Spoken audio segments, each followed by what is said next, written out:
Hello friends, आज इस video में हम नेम रेंजेस को लर्न करते हैं कि नेम रेंजेस एक्सेल में कैसे यूज होते हैं।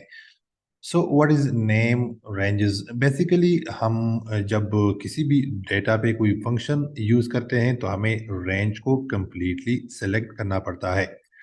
फॉर एग्जांपल, हमारे पास कुछ डेटा है जिसकी 10,000 15,000 या कुछ बड़ी अमाउंट है रोज की या उस डेटा की, और हमें बार बार कोई फार्मूला या कोई फंक्शन उस पे अप्लाई करना पड़ता है।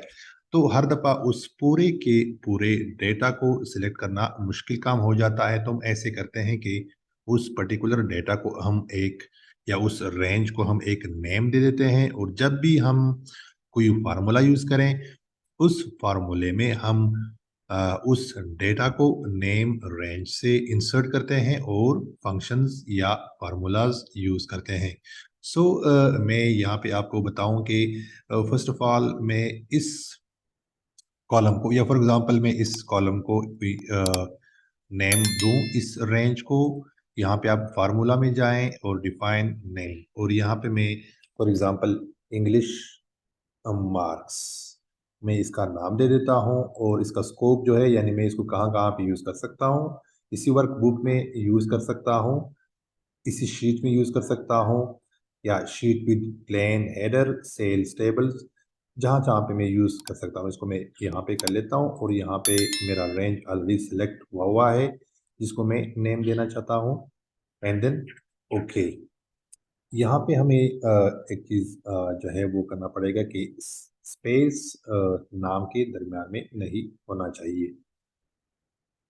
रेंज डिफाइन करने के बाद अब मैं डिफरेंट फंक्शंस यूज़ करूँगा, और इन डिफाइंड नेम या जो नेम रेंजेस हैं इनको मैं सिलेक्ट करूँगा और वो फंक्शन इस पे अप्लाई करूँगा।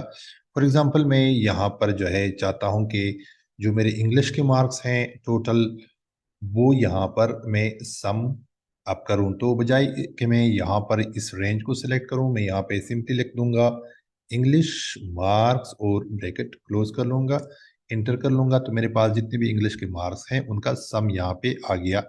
अब फॉर एग्जांपल मैं चाहता हूँ कि इंग्लिश और मैथमेटिक्स के मार्क्स को मैं ऐड करूँ। अब यहाँ पे सम, उसके बाद इंग्लिश के मार्क्स को सिलेक्ट करके यहाँ पर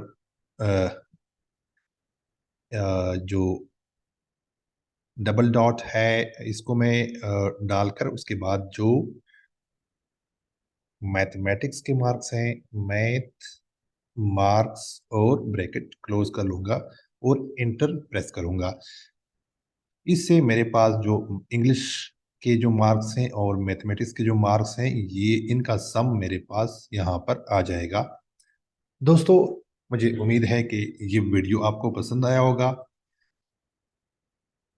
मिलते हैं आपके साथ नेक्स्ट वीडियो ट्यूटोरियल में।